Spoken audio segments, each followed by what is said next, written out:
so Marcus Mosiah Garvey. Alright, so hopefully this name isn't foreign to you, Marcus Garvey. No? At least heard of him if we don't know everything about him. Okay. So he's born in 1887 in St. Ann's Bay, Jamaica. And what you should know that's associated with him is the Universal Negro Improvement Association. It's known as the UNIA. And he starts this in Jamaica in 1914.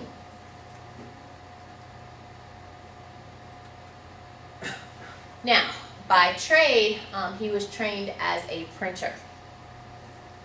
And in his younger years, he will participate in strikes and protests and demonstrations and things like that because he wants to help get better working conditions for the working class, which he is a part. This idea of like strikes and unionizing and stuff like that will change. I'll get to that. Okay. He will found a newspaper, an early newspaper called The Watchman. Like many people from the Caribbean in search of work at this time, he will travel around Central and South America. Okay? So, especially people from Jamaica in particular. Any people of Jamaican descent? None? Okay, Mr. McLean. I wish I would. Now, they're known, and the reason why I say this is because they are known to, travel in search of work in particular. Okay, so he went throughout Central and South America in search of work and odd jobs and things, and wherever he went, he learned that black people, basically the world over, had to deal with oppression.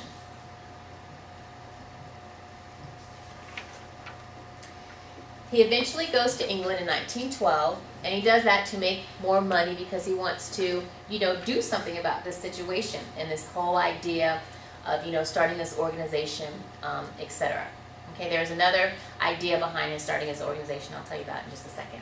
Okay, so when he goes to England, he becomes an apprentice to a very famous Egyptian scholar named Dous Muhammad. And from Muhammad, he learned about African history. Now, I have to say something here, okay, because he's an Egyptian scholar. All right, so I was at one of my professional conferences a few years ago, and in one of the sessions, one of the presenters was talking about Muhammad, and he said that he had found information that Muhammad was not from Egypt at all, but that he was from the Caribbean, and that he was posing as an Egyptian because that would give him more credibility, because as basically a black descendant from the Caribbean, people in those circles would not necessarily listen to him, but if he said, I'm from Egypt, and I'm telling you the same type of stuff, then it would give more credence to what he was saying. Okay, now, I have yet to see dude's book come out with some sources, like I told you, all the footnote or, cite stuff. So, until then, I can only share that story with you, but it's not, it's not definitive because you have to prove it. You can't say that. Right? You just can't. Okay, well, this is what happened because I say it happened. Okay? So, until we get the source on it, technically, the guy posed as an Egyptian scholar, so that's what we know him as. Okay? But regardless of this fact, he will teach Garvey about African history, and Garvey will become interested in African history. Now, this is the part that I wanted to get to, okay? The fact that this is going to be another inspiration for him in his idea of the UNIA, okay? So, Marcus Garvey is going to be a huge admirer of Booker T. Washington. He had read Washington's memoir, Up from Slavery, okay? And he wanted to have like a Tuskegee of Jamaica. Okay, he wanted to start a school like Tuskegee in Jamaica. And so he writes to Booker T. Washington, telling him how much he admires him, etc., etc. And Washington writes back to him, and he says, well, you should come. When you come to when you come to the United States, please come to Tuskegee and visit the campus, and I'll give you a tour and we'll connect, etc., etc. Okay, so if there's a conduit between Booker T. Washington and Marcus Garvey, and a conduit between Marcus Garvey and Malcolm X, then what? This is what we do in history. We look at these lines, okay, of thoughts and actions and etc. So we remember Carter G. Woodson was one of the people who put Booker T. Washington in a better light, because upon Booker T. Washington's death, when people went more forcibly to the idea of what the NAACP was proposing, with the idea of integration and fighting against Jim Crow, actively fighting against it, okay, Booker T. Washington is going to get a very bad rep. And Carter G. Woodson is going to rescue that to a certain degree by saying, well, he did this and this and this and this and this. He was looking at people in their situation, blah, blah, blah, blah. You might not agree with everything he did, but some things that he did and some things that he espoused were not what? Were not that bad. Okay? Even though you couldn't do that alone. You couldn't just have this theory of accommodation. You needed something else, as y'all are writing in your homework. Answers, I thought accommodation was a pretty good strategy. Woo, boy. Okay? It would work to a certain extent, but if you did not have a political voice, okay, even if you had your own business and you had your own money, who controls the taxes on that business? Government. The government, politicians. Okay, so if you don't have a voting voice, okay, they could do what? They could raise your taxes and put you out of business eventually. Okay, so you couldn't use that as a sole strategy, all right, which is why, a little bit of this, a little bit of that coming together helps to progress. Okay, so he talks about that, and then what you all read, or supposedly read, from your Constant Struggle book, Lewis Harlan becomes his official biographer. And so that little excerpt, now he writes an entire book about Booker T. Washington. The little excerpt that you wrote came from an early journal article that he wrote when he was discovering how Washington in public was saying one thing, but in private was doing other things. Okay, in private he was working on cases against Jim Crow, etc. Okay, but anyway, Marcus Garvey loves the Booker T. Washington, and one of his goals was to come to the United States and meet with the good Principal Washington. Now, by the time Garvey's able to raise the funds and everything and come to the United States in 1916, what had happened? What had happened was, Booker T. Washington was dead, okay, because he had died the year before. So it didn't happen. That meeting didn't happen. Okay? But he had started his UNIA, and he had gotten in trouble because of his UNIA as well. Now, the UNIA was to be a confraternity among the race. Your iPad and your folder? Is that the welcome? You're welcome. Sorry, you interrupted. No problem.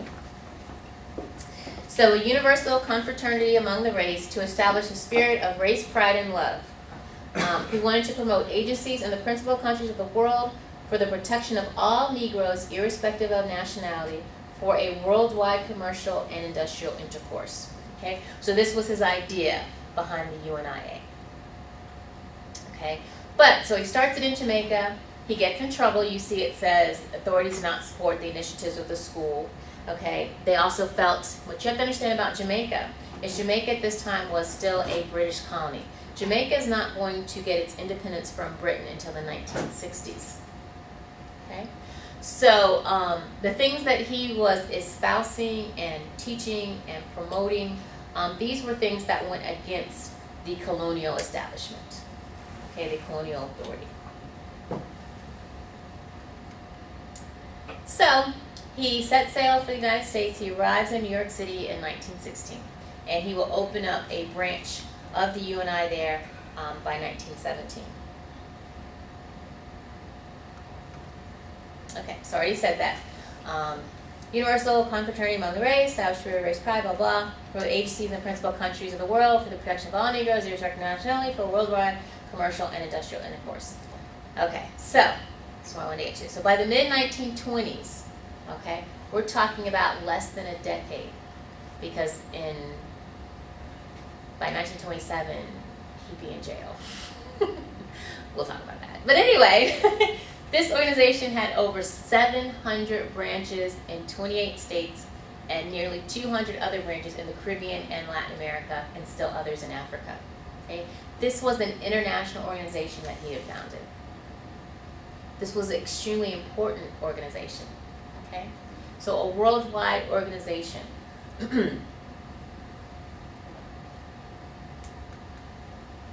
Okay.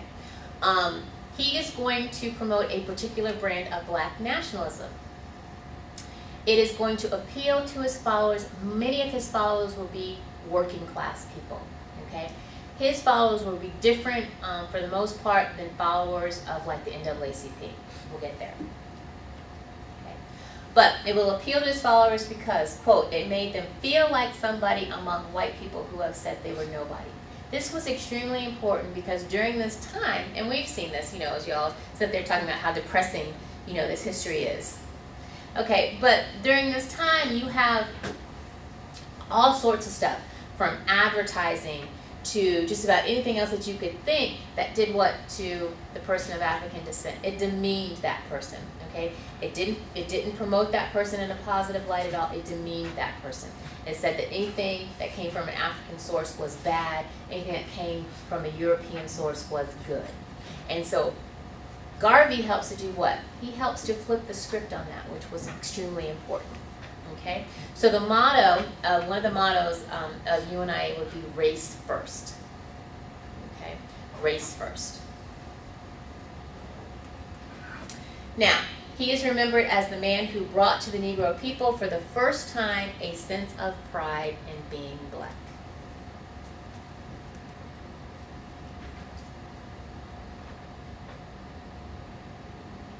Which will be important. Again, because when you're inundated with all these negative images, for somebody to say something that is very, very positive is mind-blowing.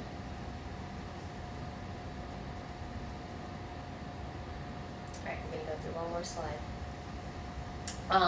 One way that he'll help to spread his ideas and the purpose and the goals of the UNIA will be through another newspaper. Remember, he was a printer by trade, so he'll know the importance of the printed word.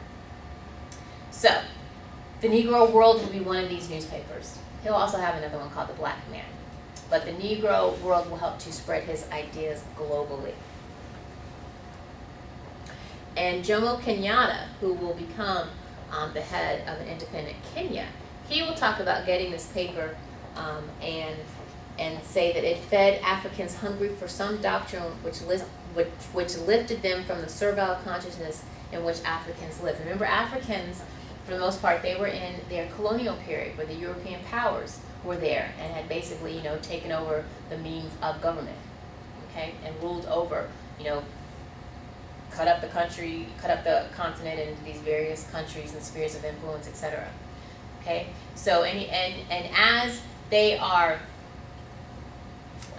fomenting that sense of independence that will build those independence movements, Garvey will be one of the people that they will look to.